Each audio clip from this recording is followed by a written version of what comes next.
Então nós vamos dar início ao programa desta noite, que é Democracia na Corda Bamba, hoje dia 30 de janeiro de 2017. Então nós estamos trazendo o programa Livre Pensar para um novo espaço de comunicação que nós estamos desenvolvendo, que é a ideia do Félix Guattari de criação de rádios livres.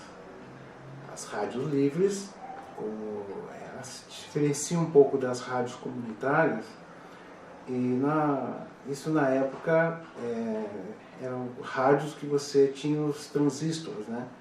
E hoje a gente fala de rádio em um mundo em que você tem aí as redes sociais, o WhatsApp, né? Então, assim, é como criar um veículo de comunicação que se contraponha à hegemonia dominante. Então, a Rádio Camélia, ela está buscando, né, se reencontrar nesse espaço de hegemonia dessa grande mídia. Então, por isso que nós estamos estreando o programa Livre Pensar, os nossos convidados dessa noite, que é o professor Diego Romano, a professora Gisele e o professor Giovanni Santos, do Sindeduc. Eles que vão estar conversando conosco nesta noite sobre esse tema que, de uma certa forma, é bastante importante da gente discutir, que é a democracia na corda bamba. Também trouxemos a participação do professor doutorando Edson Rezende, que vai falar um pouquinho para nós sobre o histórico da democracia em Atenas. Vamos pensar na democracia. A primeira perspectiva para poder pensar a democracia seria no mundo grego, uma democracia onde o cidadão, a noção de cidadão correspondia a mais ou menos 5% da população. Mas um texto que acho que contribui para poder pensar essa democracia seria a Política e a Ética Nicômaco, escrita por Aristóteles, filósofo grego. E dois conceitos que seriam importantes a gente poder comentar e poder pensar na democracia atual a partir das produções do Aristóteles. Uma delas é de que o homem é um ser gregário, e a outra é de que nós somos um animal político. E na Ética Nicômaco, Aristóteles coloca qual é a finalidade da existência, né? E como a finalidade da existência para ele é o bem supremo, e esse bem supremo poderia ser traduzido pela felicidade, né? Felicidade racional e não aquela que supre os nossos desejos primários. Então a política seria onde as pessoas, né, todas possam falar, deliberar, pensando na realização do bem supremo coletivo e não individual. Então, como poder pensar essa ideia de qual é a finalidade da política no mundo presente? A que interesse, qual é a finalidade do exercício político no mundo atual? Uma outra indagação, ainda pensando na democracia no mundo antigo, é quando Sócrates é levado pelas acusações de Anito, Mileto e Lincoln a ser julgado por não acreditar nos deuses da cidade e por corromper a juventude. Antes da gente apresentar os nossos convidados, vamos ouvir a música da Elis Regina e um pouquinho do histórico da música, e a gente passa o microfone para os nossos convidados. A música é O Bêbado e a Equilibrista. O Bêbado e a Equilibrista, João Bosco e Aldir Blanc.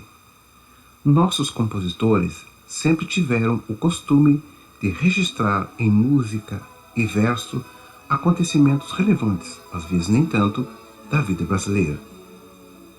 Um rápido exame de repertório nacional encontrará revoluções, campanhas políticas, feitos de brasileiros e outros fatos inspirando canções de crítica ou louvação. Nem mesmo a censura ferrenha de duas ditaduras foi capaz de impedir essa prática, muitas vezes disfarçada pelo uso de imagens alegóricas.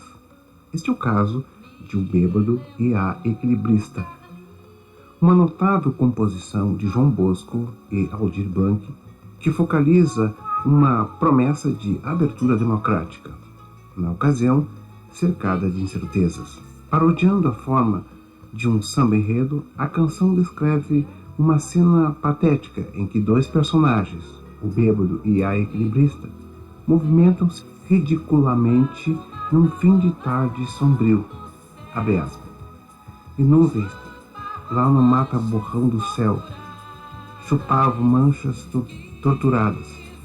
O bêbado, trajando luto e lembrando a figura de Carlitos, fazia irreverências mil para a noite do Brasil, que sonha com a volta do irmão do Enfio e tanta gente que partiu. Ou seja, para a situação brasileira da época, já equilibrista era a esperança que dança na corda bamba de sombrinha.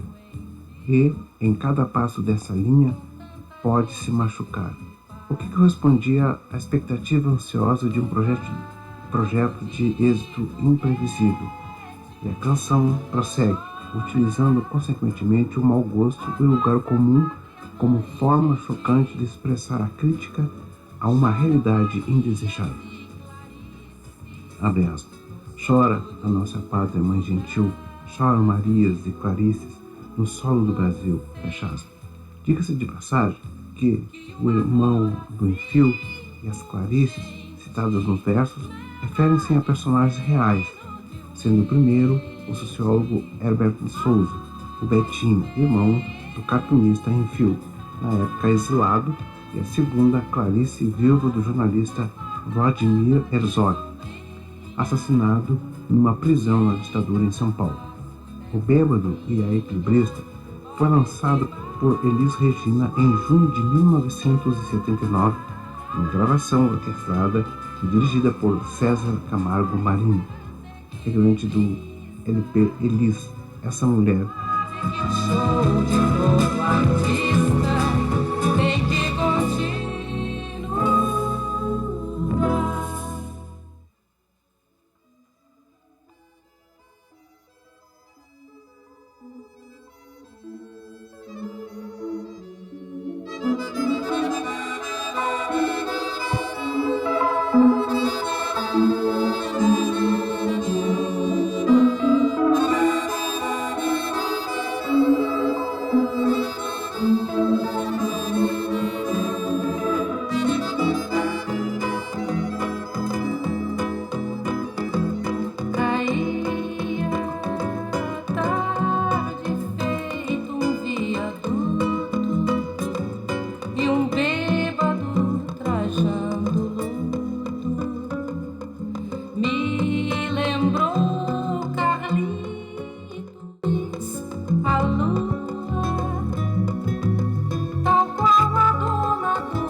E para ilustrar o programa dessa noite, nós temos um poema da nossa poeta mineira Líria Porto. Na mira, na corda bamba, no fio da navalha, na ponta do punhal, na beira do abismo, no alvo, mas nunca em cima do muro, nem ao lado dos golpistas. Líria Porto. Vamos dar início, então, ao programa dessa noite. Obrigada. Eu sou a professora Gisele. Eu atuo na educação infantil no município de Pinhais e hoje eu estou atuando e construindo o Sindicato dos Trabalhadores em Educação do município. Olá, boa noite. Eu sou o Diego, eu sou professor na educação infantil no município de São José e sou professor do ensino fundamental no município de Piraquara. Gostaria de estar agradecendo aí o professor Paulo por estar nos convidando para participar desse programa. Um prazer estar aí na Rádio Camélia, iniciando aí o programa Livre Pensar. Boa noite a todos, eu sou o professor Giovanni, também professor de Educação Infantil na Rede Municipal de Pinhais, né? Porém agora eu estou de licença para estar exercendo aí a função do mandato classista no sindicato. Tá, agora vocês falam, acho que falam um pouquinho da ideia da democracia, né? No âmbito geral. Tá? Eu tinha pensado assim, de eu começar a falar um pouco da democracia e da hora que eu começar a falar dos instrumentos da democracia, vocês entrarem falando do sindicato. O que você acha? Sim. Qual vocês... Não, Pode ser. pode ser. Então tá. Manda pra lá. Bom, então o nosso tema, né, de hoje, a democracia na corda bamba. Acho que antes da gente fazer uma análise de conjuntura atual da situação do nosso país, do nosso continente e de todo o mundo, nós precisamos deixar claro que democracia é um conceito que vem sendo construído historicamente com a humanidade. O conceito de democracia ele surge lá na antiga Grécia, com os povos antigos e muito antes disso, já nas comunidades primitivas, nós já tivemos experiências de organização social entre os seres humanos, né?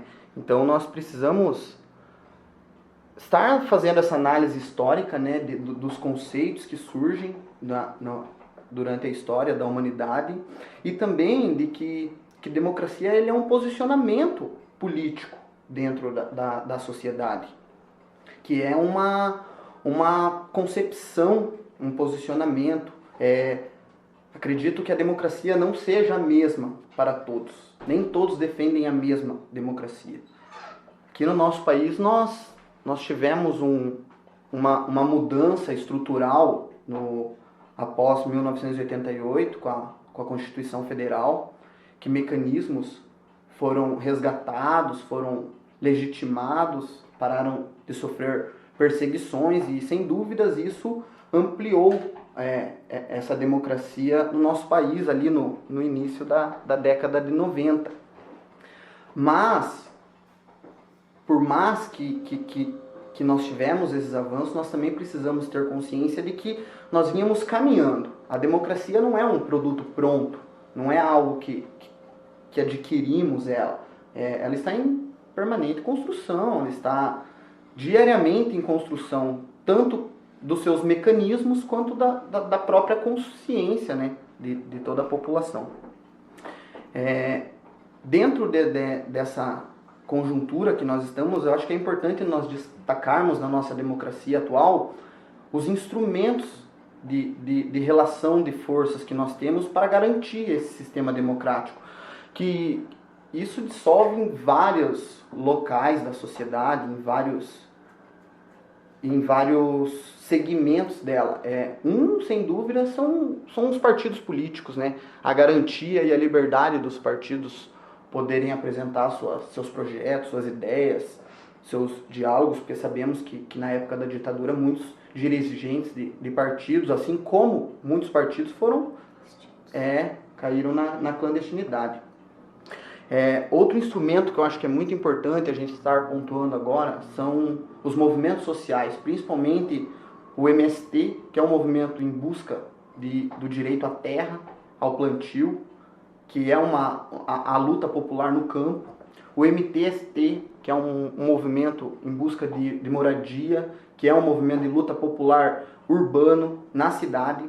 E sem dúvida, além de outros diversos que estão dentro da educação, estão nas comunidades, como grêmios estudantis, centros acadêmicos, nas comunidades, as associações de moradores dos bairros, são mecanismos muito importantes. Nas classes do povo trabalhador, nós temos os sindicatos. Eu acho que é uma ferramenta dentro desse modelo democrático que nós vivemos, que se não um dos fundamentais para essa organização dos trabalhadores, tanto para se avançar nos seus direitos, como para garantir, nesse momento de ataque desse atual governo, garantir os direitos que nós tivemos, os conquistados até então. Mas acho que para falar um pouquinho dessa questão da luta sindical dentro dessa democracia que nós temos no Brasil, que está sendo abalada nesses últimos fatos, convido os camaradas aí para estar falando um pouquinho. Bom, quando você inicia, Paulo, a abertura do programa, né, colocando essa música da Elis, que contextualiza a questão da ditadura, acho que uma das partes que mais me tocam é quando choram Marias e Clarices, né, e procurando os seus e cadê, e até hoje quem lutava naquela época pela democracia, a gente não se sabe, né, os corpos sumiram e todas as torturas que historicamente a gente tem conhecimento.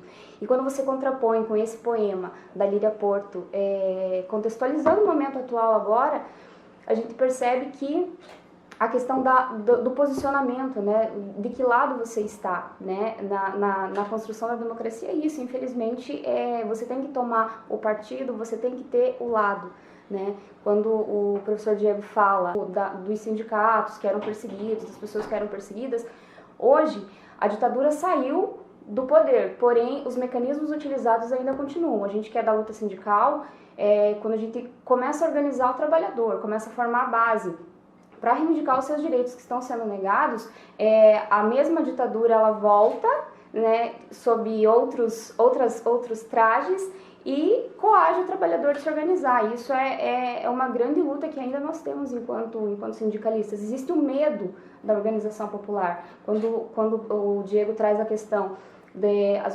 associações organizadas, MST organizado, tudo isso causa horror, causa medo à ordem vigente não vamos querer dividir essa fatia desse bolo aí, né? Então tem toda uma questão social, uma questão econômica que impede a organização do trabalhador, da classe trabalhadora e dos movimentos sociais. Bom, eu acho assim que, pegando ali o gancho da introdução do programa também, a gente tem que parar para pensar que a gente não pode esquecer, para discutir democracia, sem olhar para a história. Então, se a gente olha lá no final das décadas de 70, início dos anos 80, quem que lutava pela redemocratização do país, né? Eram os movimentos sociais, eram os sindicalistas, eram os artistas, né? E agora nós estamos vivendo um momento no país em que nós não temos nem 30 anos ainda da redemocratização, né, da Constituição, e a gente vê movimentos paralelos aí que tenta tirar toda e qualquer legitimidade dos movimentos sociais, dos sindicatos, do MST e de outros movimentos que já têm uma história de luta. Então, se hoje alguém pode ir lá no Facebook e postar sua opinião sobre qualquer assunto que seja, esse direito ela tem graças à luta dessas pessoas que estavam nesse movimento. E quando a gente esquece essa parte da história, né, isso acaba sendo realmente esquecido. Quando a gente não conta essa parte da história, isso acaba sendo esquecido. E as pessoas que não conhecem isso simplesmente ignoram isso. E essas pessoas que lá atrás, que há anos estavam lutando para que nós tivéssemos esse direito, hoje são atacados por essas próprias pessoas. Então você pega assim, artistas aí, veja o exemplo do Caetano, né? do Chico, né? Nós temos uma dívida histórica com essas pessoas, né? Esses artistas. Mas que de uma hora para outra, alguns se acham no direito de atacá-los, porque eles têm um posicionamento político ou ideológico diferente do seu, né? Se acham no direito de descarregar uma quantidade enorme de ofensas ou de ameaçá-los. E eles lutaram não para esse tipo de democracia, né? Eles lutaram para que acontecesse uma democracia de fato onde todos pudessem se manifestar, mas de uma forma que, ao eu me manifestar, eu não atingisse, ferisse, né, o direito de ninguém, né? Mas essas pessoas, sobretudo pessoas muito novas, você vê principalmente a juventude, não tem muito essa consciência, né? Acha que sempre foi assim, que todo mundo sempre teve o direito de falar e de expressar sua opinião livremente, né? Então, assim, hoje você vê jovem de 16 a 23 anos, aí, nessa faixa etária, alguns defendendo a volta dos militares. sendo que eles nem têm conhecimento do que é viver num período militar, né? Então, assim, eu vivi muito pouco, né? O pouco que eu vivi não tinha muita consciência, porque eu era uma criança e tudo, mas eu, a partir do meus resgate histórico da minha vida em particular, eu consigo perceber que há uma diferença entre você viver numa ditadura militar, mesmo eu sendo criança na época, e hoje eu sendo adulto, num regime democrático em construção, porque eu acho que é bom sempre a gente dizer que o nosso regime democrático no país, ele ainda está num processo de construção. E os últimos acontecimentos que vêm, né, acontecendo no país, isso tem de uma certa forma abalado a democracia, mas eu não sei para vocês. A princípio, eu não consigo ver um risco imediato para a democracia, né? Eu acho que vem acontecendo esses movimentos têm afetado, sim. Então, assim, eu não consigo ver já uma ameaça total, mas a minha forma que eu tenho aqui é uma fase que vai servir de amadurecimento, para que se fortaleça essa democracia ainda mais. Agora, eu não sei vocês como que veem isso. Bom, eu acho que tudo isso que está acontecendo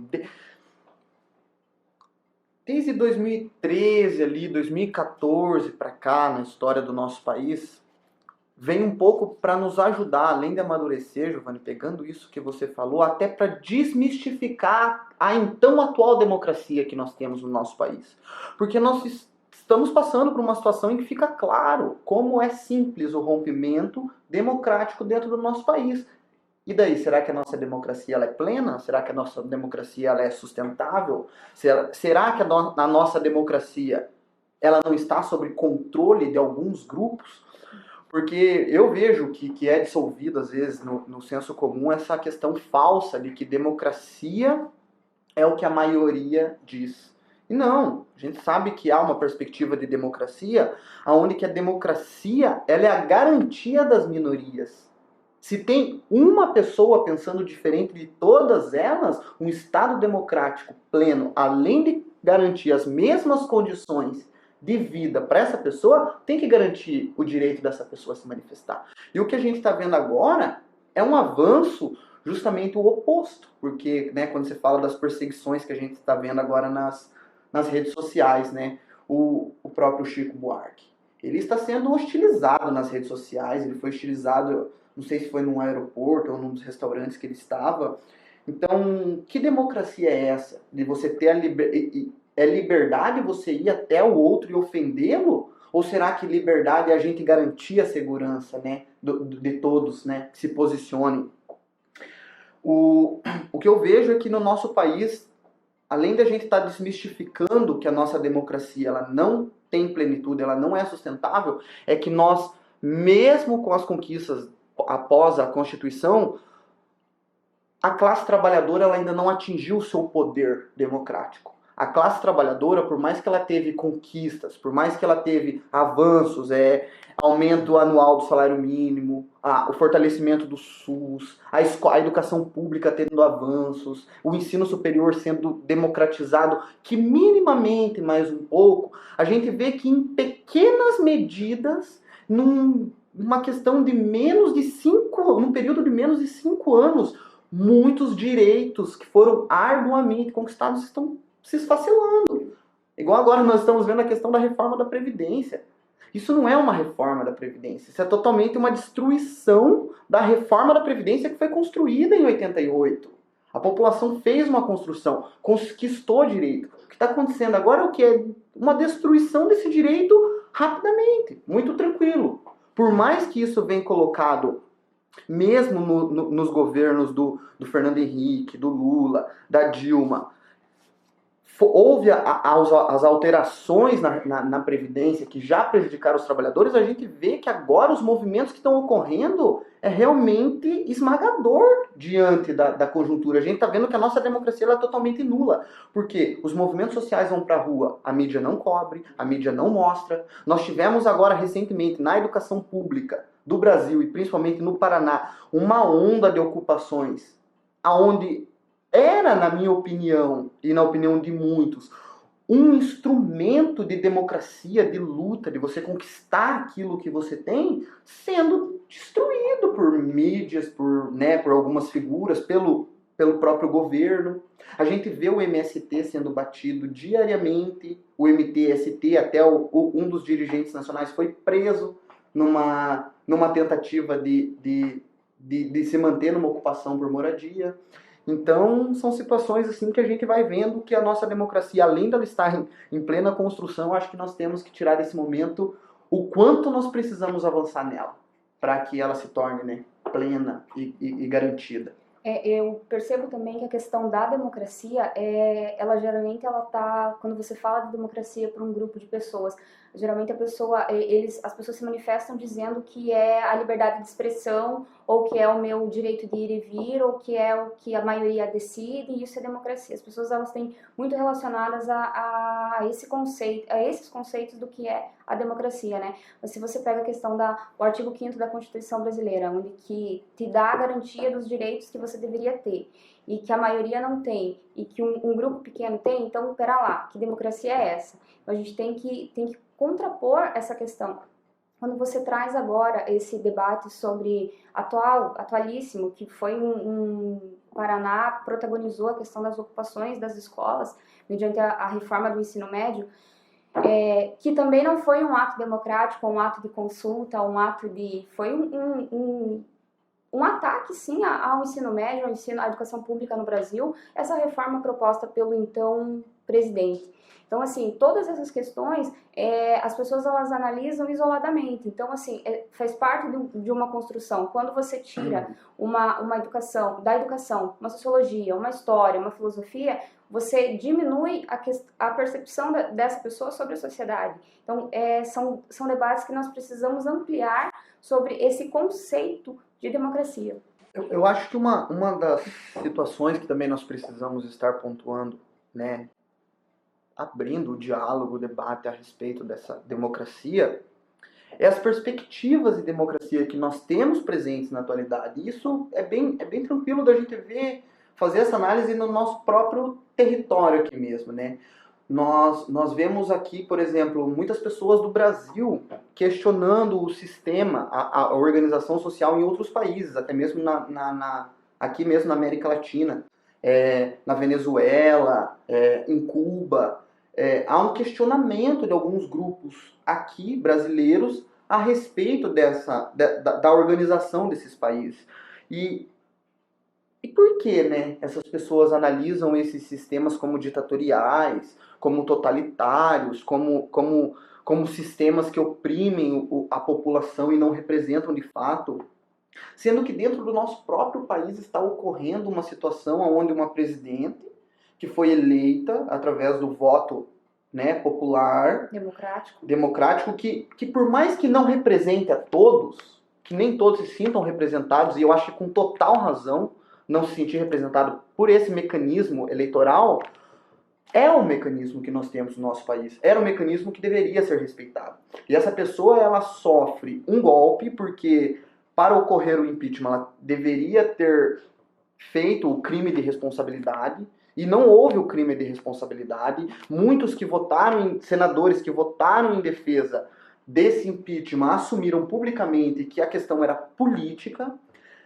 Como que pessoas que estão vivendo nesse país, onde se tira um presidente por questões políticas, podem dizer que nesses outros países são ditaduras, são totalitarismos? Será que essas pessoas conhecem, por exemplo, o que foi construído na Venezuela? Por que será que a Venezuela está sendo visto por um setor da sociedade não só brasileira, mas global, principalmente aqui no nosso continente, como um governo duro, como um governo rígido, mas rígido para quem? Rígido com quem? Essas leis estão... o balanço que nós devemos fazer para estar analisando esses outros sistemas que estão longe da gente. E como será que essas pessoas dentro desses países estão, né, analisando a gente aqui. Como será que eles estão percebendo o Brasil nesse momento, né? É Só algo que... para fazer um parênteses nisso que você tá falando, a nossa democracia ela está em risco e assim, talvez o risco é quando a gente conseguir definir esse conceito de democracia que a gente está defendendo.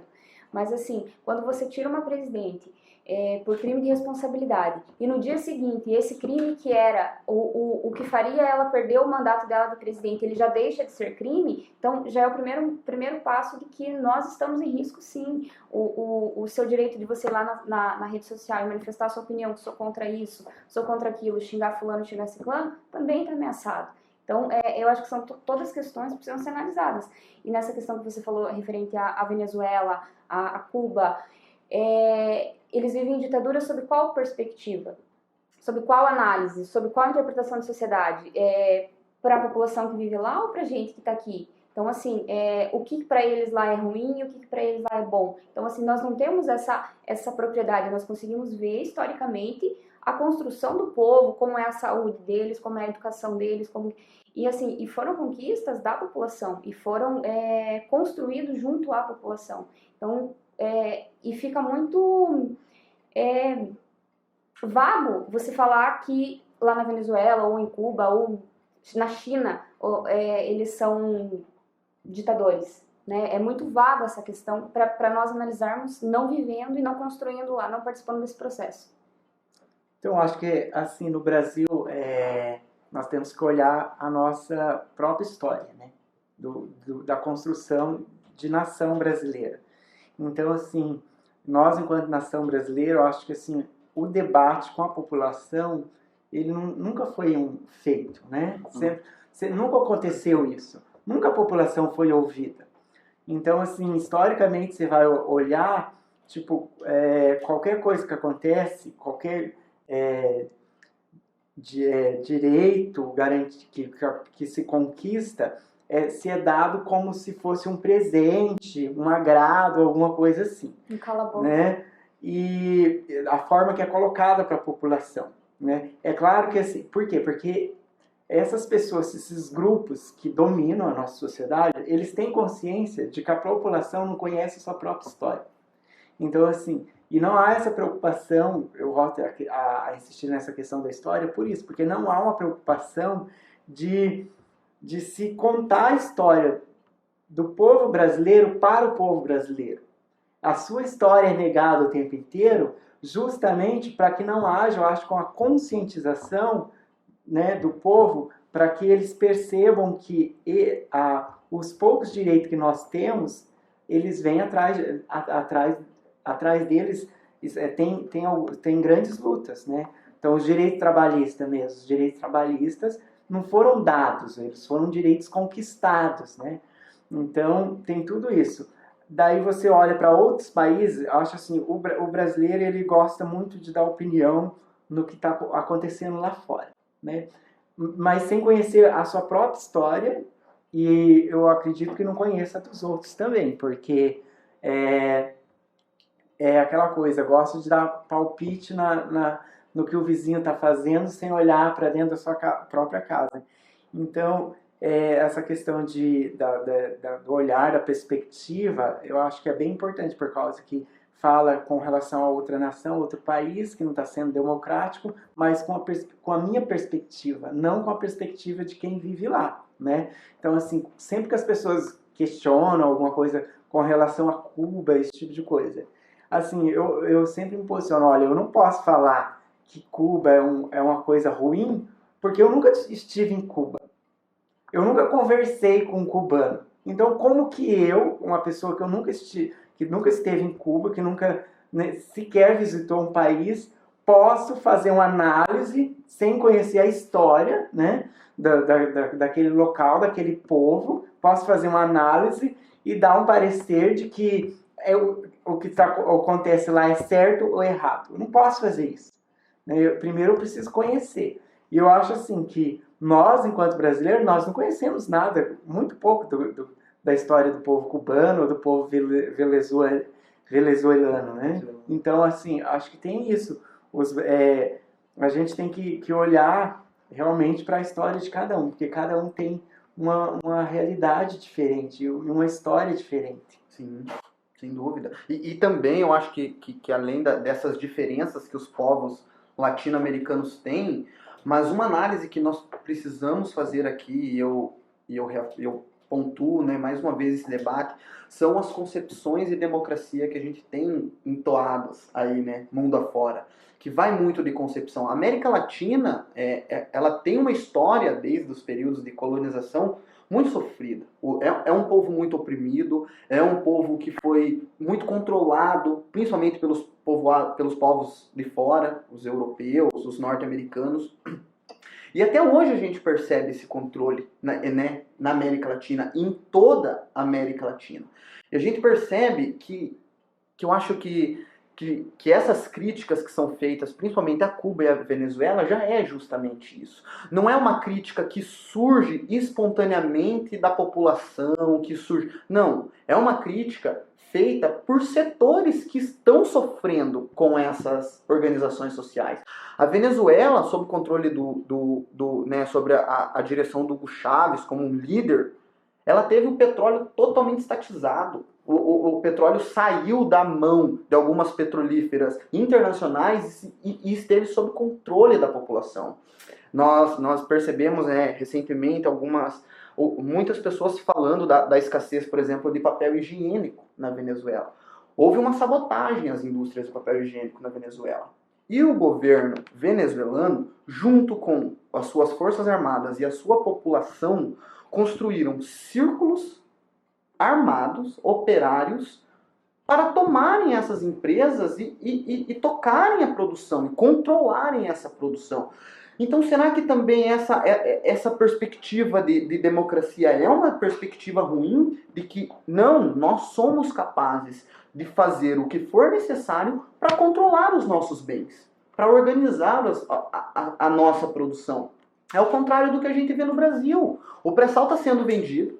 O pré-sal era algo que viria, né, para contribuir para a sociedade brasileira. A gente sabe que o pré-sal era, principalmente na área da educação pública, uma pedra muito preciosa, e ele está sendo entregue tranquilamente, sem nenhuma reação de fato de resistência da população. Os movimentos não estão conseguindo, a partir dessa organização de luta que nós temos, que são as greves, que são as manifestações de rua, se organizar e resistir de fato. Nós, agora, recentemente, passamos por uma medida no município de Pinhais, onde a gente percebe que se a classe trabalhadora tenta se organizar no nosso país, ela é completamente perseguida. As mídias tradicionais perseguem, os grupos econômicos dos locais perseguem, e a classe trabalhadora ela fica algemada. Acuada. Exatamente. Então, será que essas democracias que estão sendo tão questionadas pelo povo, por parte do povo brasileiro, será que não seriam experiências para que nós deveríamos, né, para que nós pudéssemos resolver as nossas próprias situações? Porque o ocorrido em Pinhais foi, né, não só o ocorrido em Pinhais, como os diversos ocorridos durante a história brasileira. O povo, ele sempre que tenta se manifestar, ele é sacrificado, ele é, né, banido, ele é perseguido. Os setores de poder, eles têm os mecanismos próprios para isso. Em Pinhais, no estado do Paraná, em São Paulo, no Rio de Janeiro, a gente está presenciando muito isso nos serviços públicos, nas lutas que estão ocorrendo, né? Então, acho que a gente tem que estar analisando. Quando a gente retoma, né, essa questão, será que os nossos direitos estão na corda bamba? Será que a democracia do Brasil está na corda bamba? A gente não pode passar despercebido de falar sobre a questão do golpe que nós tivemos agora, né, ano passado, e as consequências dele para nós, para a população, né? Quando a gente tem a PEC 55 sendo aprovada, retirando direitos, congelando investimentos na educação, na saúde, nos setores públicos, congelando salários, tudo isso nos atinge, tudo isso nos afeta diretamente. Então, não é uma coisa que aconteceu lá, não. Aconteceu no Brasil e ele sendo referendado pelo presidente da República, vindo para os municípios, eles nos atinge e referenda os municípios a retirada desses direitos também. Então, assim, é o efeito dominó. né? Começa lá no topo e vem e nos atinge diretamente. Então, nós precisamos falar sobre isso, né? Quando começou, o Temer propôs todos os... um pacote de maldades, podemos chamar assim, que foi no ensino médio, quando teve a resistência das ocupações e ele não ouviu, quando teve...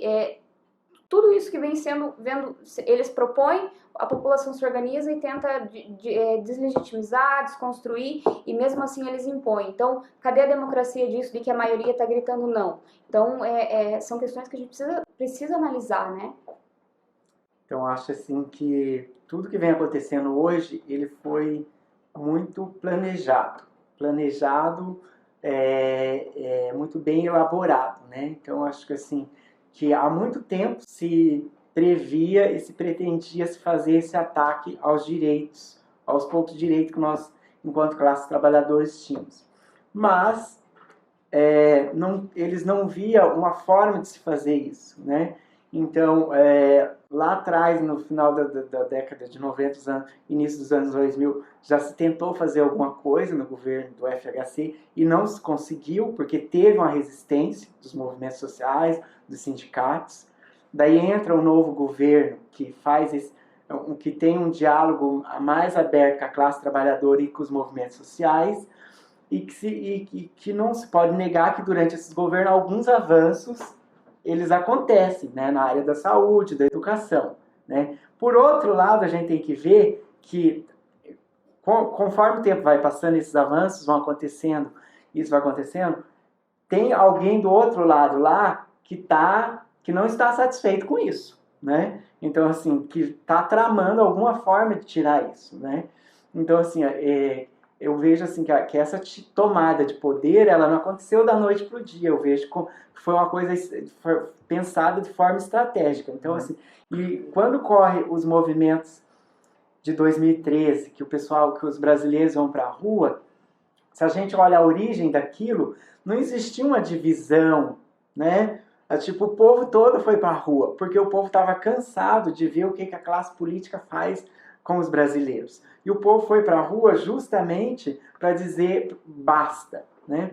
Só que qual que é o problema aí? O povo vai para a rua, vai multidões para a rua, e eu vejo que o problema é que um grupo político, ele se apropria disso, né? Ele se apropria desse movimento, ele passa a dar uma cara para esse movimento, de uma noção de patriotismo, uma coisa muito parecida com o que aconteceu lá na ditadura militar, né?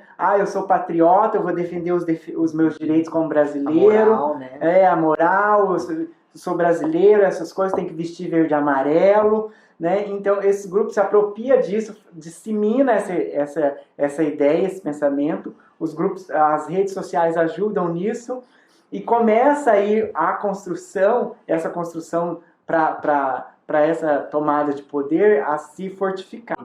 Para que isso ocorra, eles maqueiam para que isso aconteça, como se essa tomada de poder fosse de forma legítima, né? Eles tentam legitimar essa tomada de poder, esse golpe. E como que eles fazem isso? Levando o povo para a rua, né? Então eles fizeram isso levando o povo para a rua. E daí aonde que nós vemos essa polarização, né? De colocar de um lado alguns que são contra e os que são a favor. E eles fazem essa polarização dos dois lados, daí da direita e da esquerda. Não que eu acho que não deva haver, porque eu acho que tem que ter sim direita e esquerda, e as pessoas têm que ter consciência do que é ser direita e do que é ser esquerda. Porque muita gente fala eu sou de direita, mas ela não sabe o que é ser de direita, né? A grande maioria fala, não, vou para a direita, mas não sabe o que é ser de direita. Então tem que ter essa consciência do que é ser de direita e o que a direita representa. E o que eles fazem? Fazem essa polarização e a tentativa de jogar um contra o outro, né? Começa a jogar um contra o outro. Você é de esquerda, então você é vermelho, você é isso, você é comunista, você é aquilo, sem saber, na verdade, o que é ser de esquerda. Porque o povo não tem essa consciência. E eles fazem isso, fazem o golpe, e daí, após essa tomada de poder, eles continuam usando isso de forma estratégica. Então hoje, se você for ver, se a gente for analisar, toda e qualquer manifestação caracterizar como uma forma de lá estão o pessoal de vermelho de novo, eles querem fazer, eles tentam caracterizar dessa forma e para tentar tirar a legitimidade dessa luta. E ao mesmo tempo, todas as medidas que eles adotam que atingem a classe trabalhadora, que rouba os direitos da classe trabalhadora, eles falam, essas medidas nós estamos tomando por causa do governo anterior, que era o governo da esquerda. Então, assim, veja como que a estratégia que eles usam, né? Ou seja, eles tentam justificar aquilo que é um projeto deles, porque quem sabe perfeitamente o que é direita e esquerda, sabe que isso que eles estão pondo em execução é o projeto que a direita tem para o Brasil. Não é o projeto da esquerda. Mas só que eles não têm coragem suficiente de colocar isso em cima da mesa e falar assim, esse é o nosso projeto, né? O nosso projeto é esse. O Estado mínimo não quer saber de direito do trabalhador, o Estado mínimo não quer saber de saúde pública, o Estado mínimo não tem educação, para que educação pública? Só que eles não colocam isso na mesa. E agora, estrategicamente, eles estão fazendo isso, de jogar a culpa para quem estava antes, né? E daí agora é isso que a gente está vendo, está desencadeando nos estados, nos municípios, né? E tudo está se atrelando a isso, eles estão tentando estabelecer essa relação. Então acho que essa é a importância da gente, da população conhecer mesmo a história, saber realmente, para poder ter esclarecimento e discernimento das coisas, né?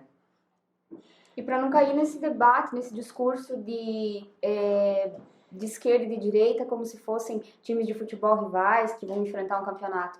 Não é por aí, né? Nós estamos falando de luta de classes, né? Quando você coloca esquerda e direita, quem historicamente eram a esquerda, quem historicamente eram a direita, quem eles representam. Então, assim, são polos opostos que não se conversam e que têm projetos de sociedade diferentes. Então, a gente passa pelo debate da luta de classes nessa questão. Sim, e nesse debate da luta de classe é que daí eu chamo a atenção para esse modelo de Estado representativo que nós temos.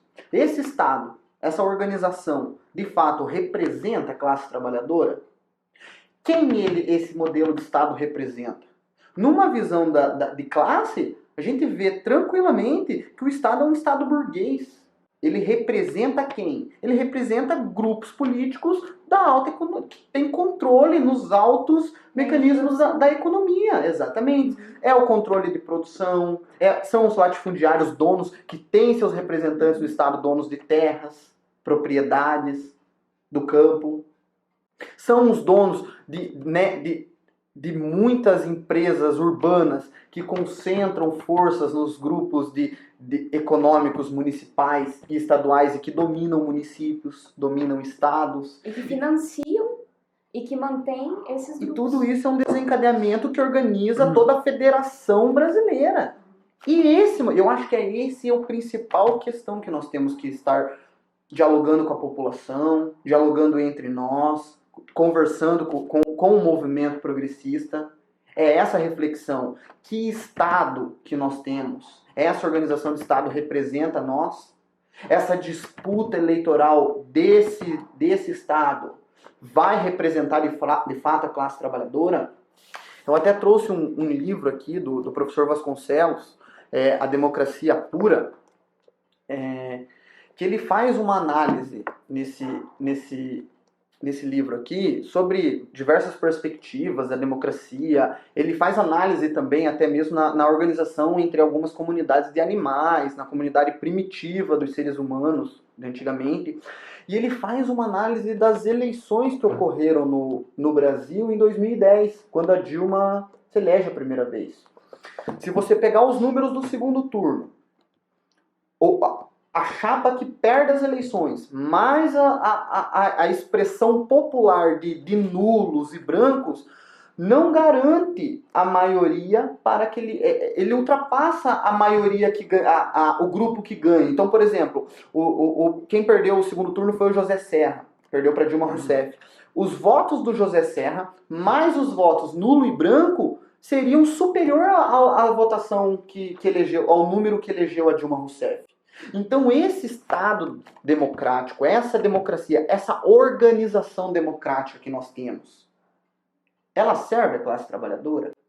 Ela de fato representa a classe trabalhadora na sua instituição? Será que quando a gente... Eu faço um questionamento e eu vejo que a classe trabalhadora, a população em geral, ela está se questionando a isso nesse momento. O deputado que é obrigado a usar um terno, ele representa a classe trabalhadora quando ele coloca esse terno? Às vezes foi um carpinteiro que trabalhou a vida inteira com uma calça de moletom, com chinelo de dedo, que pegava lá na massa. Esse cidadão, ele vai ter condição de ser um representante da classe trabalhadora nessa organização do Estado que nós temos? A gente vê muito isso também de como o Lula consegue chegar ao poder. O Lula precisou colocar um terninho, ele precisou fazer a barba, ele precisou passar por uma maquiagem para que até a própria classe trabalhadora reconhecesse ele como representante. Então o Estado que nós temos, ele é um Estado burguês. A gente precisa dissolver isso na população e principalmente nos trabalhadores assalariados e mais pobres desse país. Que muitas vezes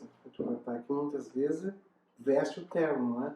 Tem um visual da burguesia, mas o bolso de pobre, né? Então, eu sempre trabalho isso na escola, que é a descolonização do pensamento, né?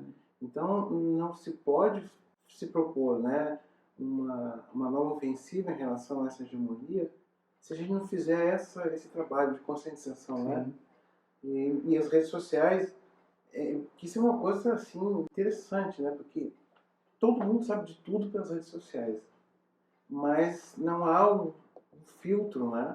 Então a gente vai reproduzindo, vai. E é uma questão que a gente precisa analisar, que quando o presidente Lula libera os impostos lá, abaixa os impostos, a população ela consegue consumir mais. A população ela não teve uma ascensão da classe trabalhadora. Então, assim, se cria uma ilusão de uma falsa classe média, né? Agora vocês não são mais pobres, agora vocês estão na classe média, ó, deu uma evoluída. Mas, assim, a classe trabalhadora ela continua sendo trabalhadora, ela continua saindo 5 horas da manhã para trabalhar e voltando 7 horas da noite todos os dias. E enfrenta todos os... que a sociedade nos impõe. Ônibus lotado, ficou doente, posto de saúde, e todas essas questões não saíram, né? Por mais que ele conseguiu comprar uma geladeira a mais na casa, mas essa questão ela não foi superada. Sim. E é aí que a gente deve se questionar, né? Esse Estado, nessa organização, na organização que nós temos, é possível a classe trabalhadora se sentir representada nessa organização? O que ocorre em Pinhais, por exemplo, agora no início do ano, né?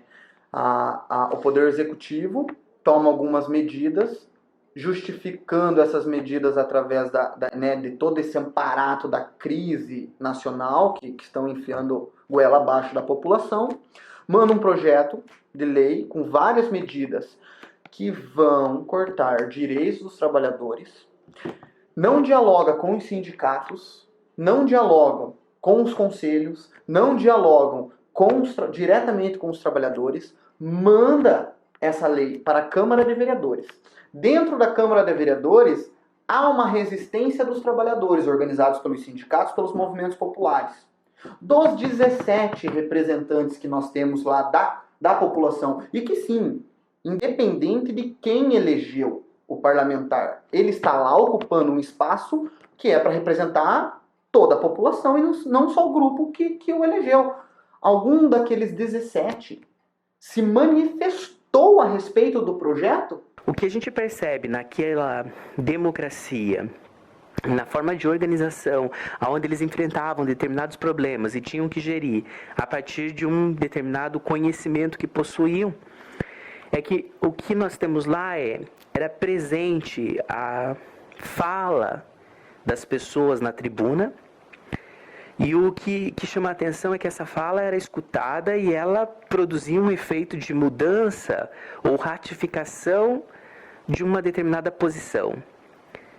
E isso é interessante para a gente poder pensar, será que na nossa democracia, apesar de manter esse rito das pessoas apresentarem um projeto, subirem na tribuna e fazerem uma determinada fala, isso ainda produz um efeito nos ouvintes a partir do momento em que eles mudam ou ratificam o seu voto, a partir do momento dessa disputa, entre aspas, do diálogo, do logos, que é feito nesse momento da democracia?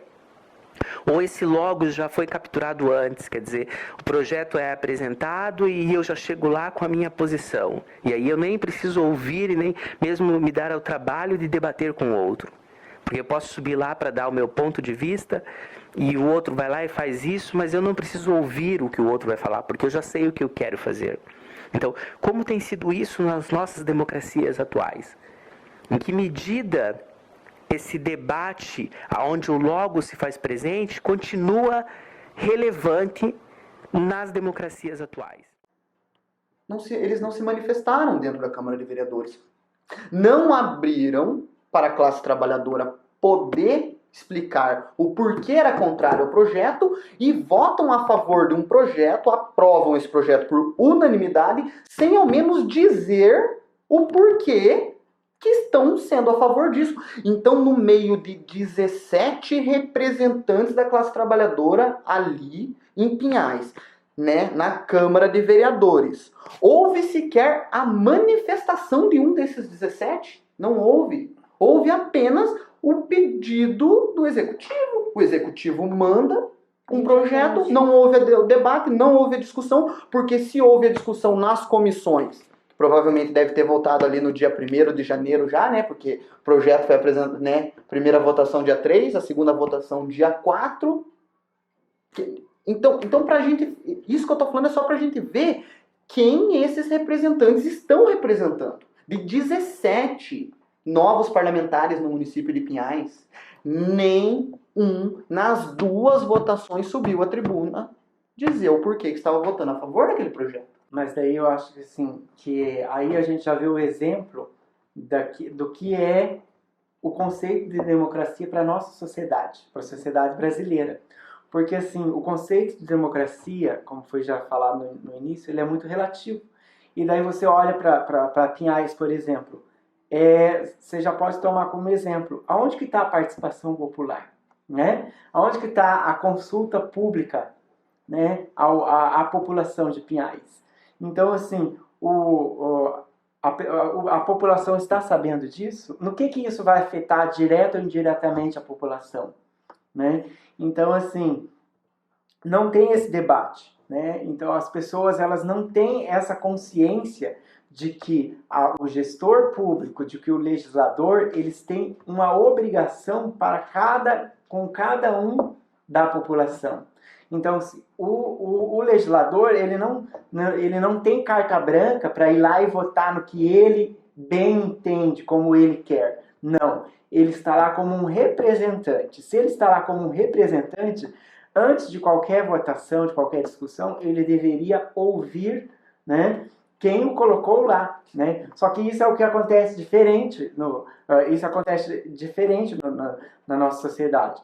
As pessoas elas se propõem a ser representantes do povo e elas acham que elas está sendo lhe outorgado o poder de fazer o que eu quero e o que eu entendo. Não, porque o povo me colocou aqui, eu vou fazer assim. Só que não é, se você for olhar pelos princípios da democracia, não é isso. Ele está lá para representar, né, para fazer valer a voz de quem colocou lá. E não de responder a interesses seus. Então, assim, acho assim que o que ocorreu ali, e que se a gente for olhar ali para a história do município, é uma coisa que já ocorre de muito tempo, porque é uma história que você vê que as pessoas elas não têm uma participação no que acontece politicamente dentro do município. Né? Então, você olha para os servidores mesmo, para as nossas categorias da educação mesmo. Você olha para os servidores da educação. A primeira coisa que tem a questão da política do medo, que foi disseminado e muito bem plantado lá dentro, onde a questão do assédio moral por muito tempo, né, vem se colocando, você não pode participar de tal movimento, você não pode participar disso ou daquilo, porque você pode ser prejudicado, e isso vai inibindo a participação das pessoas. As pessoas elas acabam tendo medo de participar porque elas não conhecem a fundo que é um direito delas participar. Que no Estado democrático ela tem que falar como as coisas devem funcionar e não quem está lá no poder. Quem está lá no poder deve fazer como a população manda e não a população fazer o que quem está no poder. Então eu vejo assim, a questão dos conselhos mesmo. Os conselhos, Conselho de Saúde, Conselho de Educação, todos os outros conselhos que existem hoje na sociedade brasileira, eles foram criados como mecanismos de participação popular. Só que o que acontece? Há um aparelhamento desses conselhos. Então, os gestores públicos, eles colocam dentro desses conselhos pessoas ligadas a eles, ao grupo político deles, justamente para que não haja uma participação popular direta e que se crie a impressão de que está havendo uma gestão democrática. Só que, na verdade, não está havendo uma gestão democrática. Eu coloco pessoas ligadas à minha corrente política, ao meu partido político, Da minha confiança. a minha confiança, para que essas pessoas atuem dentro desse conselho conforme eu quero, conforme os meus interesses, não conforme os interesses daquelas pessoas que elas deveriam estar aqui representando. Então é isso, eu acho que assim, esse tipo de coisa se permite, quando acontece isso, que se permite que situações como essa do começo do ano lá aconteçam. Porque daí ele sabe que a sociedade não está organizada. Né? Que qualquer tentativa de organização e mobilização da sociedade acaba sendo dificultada por esse processo. Né? Por causa que as pessoas que aos conselhos e todas as outras formas de participação popular que estão asseguradas, elas estão numa forma de um aparelho, elas estão sob controle deles. Né? Então é isso. Então eu acho que por isso a importância do sindicato, da luta do sindicato, porque esse sindicato ele vai resistir, né? Acho que o sindicato ele não pode ser aquele sindicato conhecido como sindicato de gaveta, que é o sindicato que o patrão coloca lá os seus diretores, as pessoas, assim como ele faz no conselho. Tem que ser pessoas que saem da categoria, que vão lá justamente para fazer esse enfrentamento, porque senão vai ser só mais um aparelho na mão do governo, né? Então acho que é isso. E você usa, né, o termo, né, do organizar, né? Eu acho que eu vejo que o nosso maior desafio é esse. É organizar os trabalhadores, organizar os movimentos e principalmente disseminar que essa democracia plena, né, isso também muito ao meu ver, ao meu posicionamento, que ela só existe quando a gente disputa poder. A gente não pode se ausentar dessa relação de poder que existe na nossa sociedade, que é presente. Quando nos ausentamos, nós abrimos a brecha para que essas coisas ocorram, que pequenos grupos dominam o poder e controlem a grande maioria da população. Então vejo que é o nosso desafio, é nessa organização dos trabalhadores construir essa autonomia em busca do poder, porque eu vejo que o sistema eles conseguem nos controlar tanto na questão econômica, quanto na questão do tempo, mas muito na questão ideológica. Que a questão ideológica não liberta, de fato, a população de todas as amarras que ela sofre. A gente sabe disso.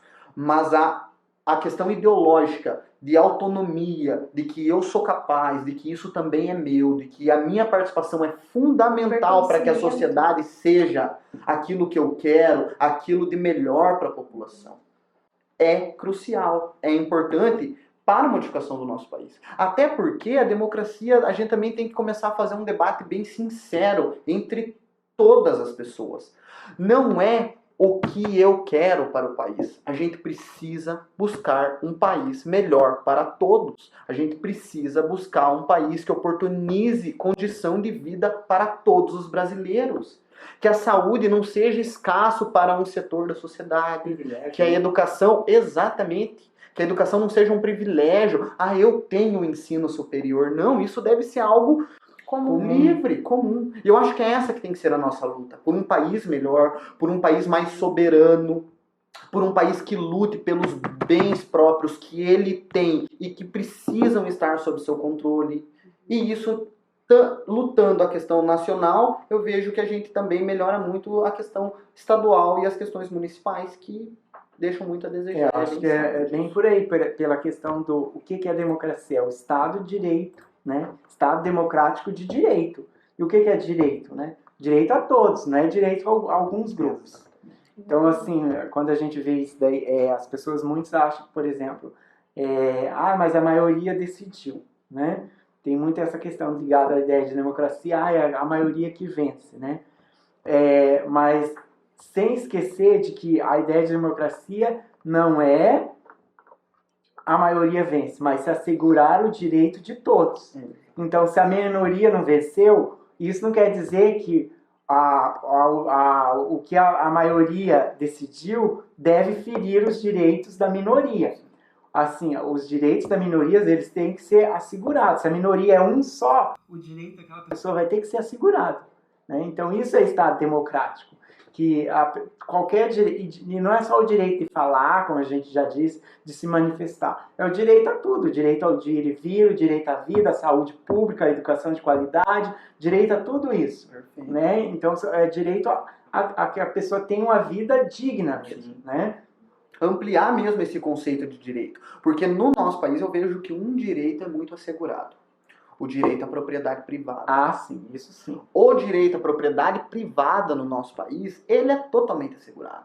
Não é à toa que qualquer movimento social que faça um contraponto à propriedade privada, o decorrer dessa propriedade, ele é totalmente deslegitimado. Muitas pessoas falam, o MST ocupou uma terra que tinha um dono.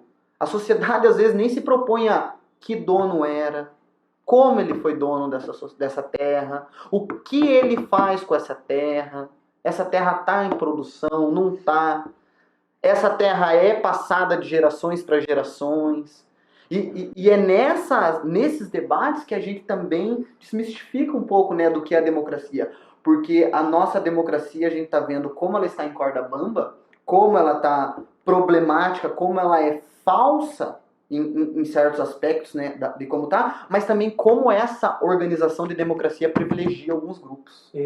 Até mesmo, nós estamos falando de democracia, hoje a gente tem a comunicação com facilidade através das redes sociais.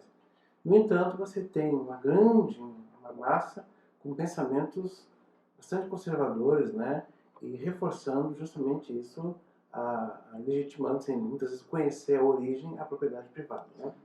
Então, por isso que nessa noite nós estamos discutindo democracia. Na corda bamba está conosco o professor Diego Romano, a professora Gisele, do Sindeduc, e o professor Giovanni Santos, Sindeduc. Vocês falavam agora há pouco sobre a questão do debate, que faltou nos eventos ocorridos lá em Pinhais. Tem uma passagem do Péricles, que é retratada no livro do Tucídides, que diz assim: usamos a riqueza mais como uma oportunidade para agir que como um motivo de vanglória. Entre nós não há vergonha na pobreza, mas a maioria vergonha é não fazer o possível para evitá-la. Olhamos o homem alheio às atividades públicas, não como alguém que cuida apenas de seus próprios interesses, mas como inútil. Decidimos as questões públicas por nós mesmos, ou pelo menos nos esforçamos por compreendê-las claramente, na crença de que não é o debate que é o empecilho à ação, e sim o fato de não estar esclarecido pelo debate antes de chegar à hora da ação. Que democracia é essa, né? Quando o Diego traz a questão dos vereadores que talvez não tiveram tempo hábil para ler um projeto da magnitude que nos atingiria enquanto servidor público, e quando o Giovanni traz a questão dos conselhos, que são um grande órgão de representatividade da população dentro do poder público, né? Então, assim, eu não escutei, aliás, os vereadores não leram o projeto, os conselhos não leram o projeto. Então, assim, eu, sociedade, eu, contribuinte, eu, munícipe, estou refém desses dois mecanismos que teoricamente seriam democráticos e de construção de direitos.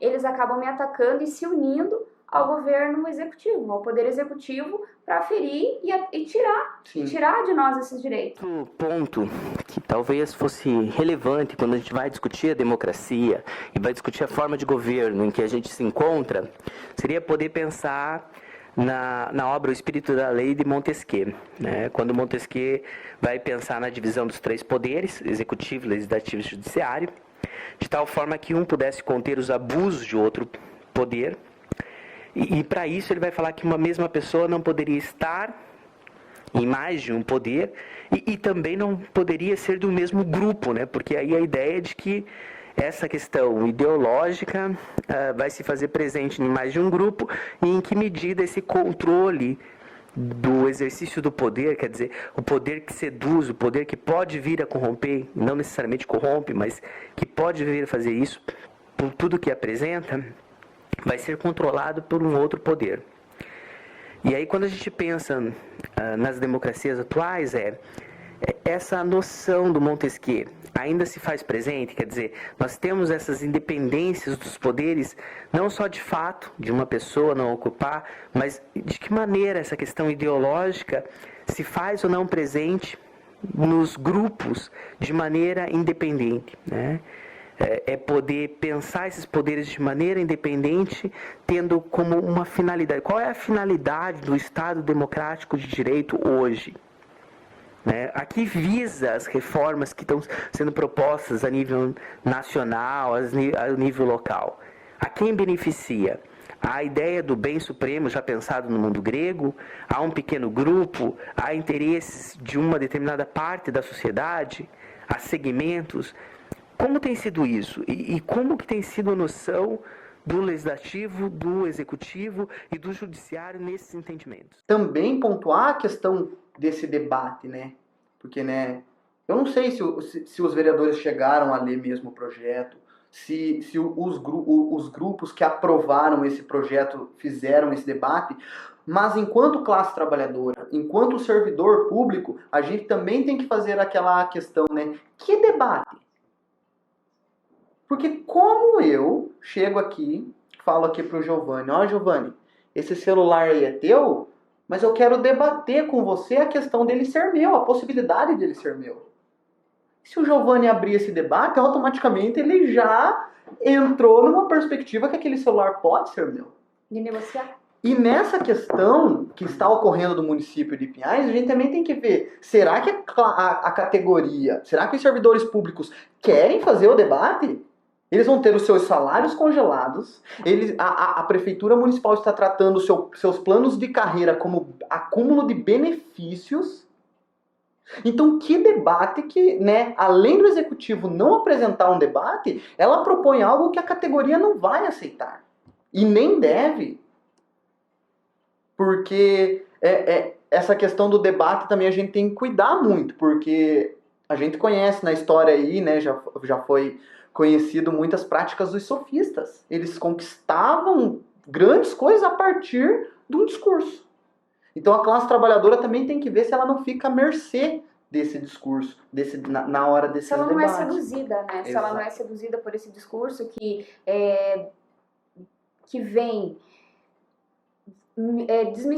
desmistificando, não, que vem reforçando, ó, estamos em crise, estamos com problema, coitadinho de nós, e vamos ter que colocar na conta de alguém. E esse alguém é a maioria, nosso principal gasto é a folha, então vamos ter que colocar na costa do trabalhador. Então, infelizmente, cai para nós essa responsabilidade.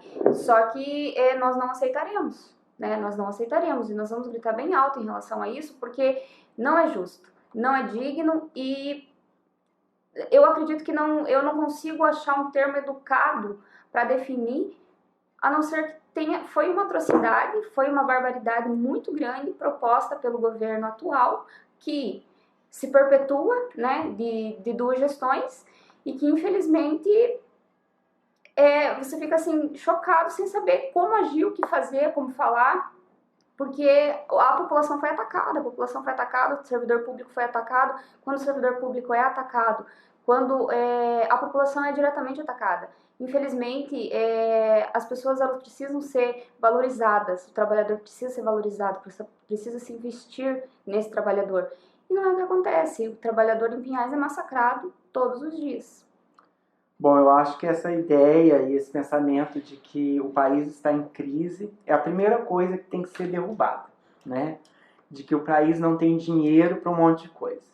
Então, assim, o país não tem dinheiro para a saúde, não tem dinheiro para a educação, está se cortando tudo, tem que fazer reforma da Previdência, mas tem 130 bilhões para poder dar para as operadoras de telefonia, né? Então, quem que precisa mais? É o trabalhador ou é o dono de empresa de telefonia? Porque multinacional, né? Então, assim, o trabalhador tem que ter essa consciência de que o governo está tirando dele para poder dar para milionário. Não está tirando dele para poder dar para um que tem menos ainda. Não, está tirando dele para quem tem muito, muito mais do que ele, né? Então, assim, se a gente for olhar essa crise, eu vejo como uma coisa construída também. E daí agora está chegando nos municípios, e até então, dezembro do ano passado, o Pinhais não estava em crise. Pinhais era uma cidade muito bem administrada, se fazia questão de colocar na mídia que o prefeito tinha não sei quantos por cento de aprovação, mais de 90%, que era a melhor administração desse país. Bom, para mim uma boa administração é aquela justamente que dá conta das contas públicas, do orçamento, de se mostrar o que está sendo feito com o orçamento, e que se tem um planejamento estratégico com o orçamento, e de que não vai ser esse orçamento não vai ser comprometido da noite para o dia. Não vai ser comprometido na noite do Réveillon. Porque se teve o Réveillon, daí no outro dia o orçamento já estava comprometido. Então, alguma coisa tem de errado aí. Então eu acho que esse é o tipo de... E não tem o debate porque não se quer tocar na ferida. Porque alguma coisa deve ter na ferida, não pode. Porque se realmente tivesse algum problema tão grave assim, aonde que estavam esses legisladores, os vereadores? Que a função deles é de fiscalizar. Como que isso passou pelos olhos deles e eles não viram isso? E daí em um dia eles já conseguem perceber o tamanho do problema, o problema é gigantesco, e assim, aí eu volto a insistir, a questão da importância do sindicato e tudo. Nós, enquanto sindicato, desde 2014 nós vemos falando, nos passa orçamento, nós queremos estudar o orçamento, a gente quer ver aonde que é possível melhorar a questão da distribuição dos recursos com relação aos trabalhadores, aos funcionários, aos professores. E até hoje não nos deram uma resposta. E daí agora vem falar que não dá porque está comprometida a folha. Como que está comprometida? Se desde 2014 estamos pedindo esses dados para se fazer um estudo, um levantamento e ver se de 2014 futuramente se teria algum prejuízo ou não. E se foi negado, né? Só dizendo que não tinha como. Então, assim, eu acho que esse debate ele tem que acontecer, embora já tenha acontecido, a votação já tenha acontecido, justamente para que não continue ocorrendo isso, né? Ou seja, eles falam, né? Simplesmente falam, mas na hora de mostrar, tem que ser mostrado isso para a população. E daí é onde que vem a questão da democracia. Não me interessa se tem 90% da população não quer saber. Eu faço parte dos 10% que quero saber. E no Estado democrático, eu tenho o direito de saber, né? Agora, na tirania, não. Onde é a tirania, não. A tirania é quem está no poder decide quem vai saber e quem não vai e o que vai saber.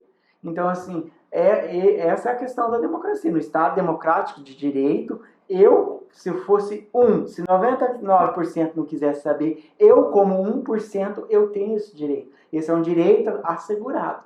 Então, acho que em Pinhais a gente tem que caminhar para isso, para que se realmente se coloque na mesa tudo, para que a gente possa entender o que está acontecendo e possamos esclarecer também a população, e principalmente a população, os trabalhadores todos da educação e todos os servidores da prefeitura, porque isso tem afetado todos, não é só o pessoal da educação, né?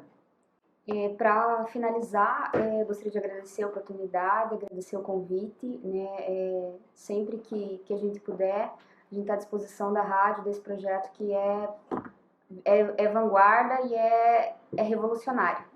Então, assim, sobre a questão de Pinhais ainda, quando a gente faz a análise, né, sobre tudo que aconteceu nesse espaço curto de tempo desse mês de janeiro. Né, nós estamos falando de uma retirada de direitos e um congelamento de tantos outros. Mas assim, o professor, ele tem uma característica diferenciada das outras categorias, que é ser pesquisador. O professor, ele não é inconsequente. Então, assim, as nossas propostas, os nossos diálogos que estamos propondo e que geralmente a gente recebe porta fechada, em base de pesquisa, com base em estudo. Não é espontaneamente que a gente quer essa construção de direitos, essa garantia de direitos. Então, é para se pensar, e a população precisa ser informada. Os pais dos nossos alunos, os avós dos nossos alunos, os tios dos nossos alunos, eles precisam saber o que está acontecendo no município. Não é Mil Maravilhas ou o Clube do Bolinha Colorida. Tem problema sério sim, e nós precisamos saber, nós precisamos conversar sobre isso, nós precisamos resolver esse problema para que o trabalhador não pague por essa conta. E eu acho que isso fica aí para esse ano, né? Porque esse ano de 2017 promete ser um ano de muitas lutas. A gente precisa intensificar a organização entre os trabalhadores, entre o povo mais pobre desse país, porque os cortes já estão vindo gradativamente, eles com certeza irão se aprofundar, o desemprego, né, tem tudo para estar aumentando aí no nosso país. Então a gente precisa muito da organização, da disposição de cada um, da autonomia dos movimentos, da luta por um país mais justo, por um país mais igualitário. A gente precisa, sim, estar na disputa de poder por esse país, por esse estado, por esses municípios.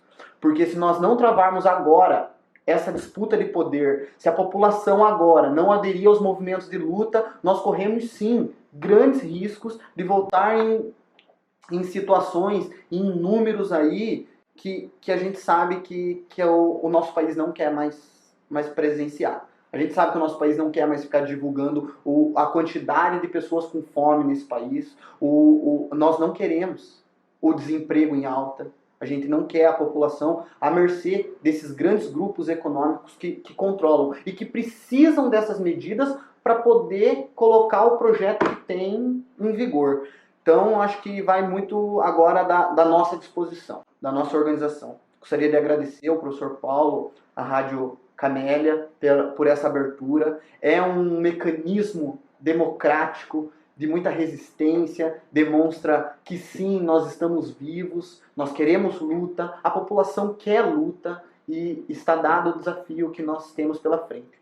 Eu só queria deixar aqui, Paulo, para você, o exemplar desse mês aí, que é de um jornal que nós temos aí no nosso país, que é o jornal Nova Democracia. Eu recebi ele de um comitê que está sendo organizado lá no município de Pinhais. Começou a ser organizado agora em outubro de 2016, então chegou ao nosso município já esse jornal. É um jornal que está em produção aí desde 2001. Vou deixar esse exemplar aí para você, A Nova Democracia, que tem tudo a ver com o tema que nós estávamos discutindo hoje. E obrigado.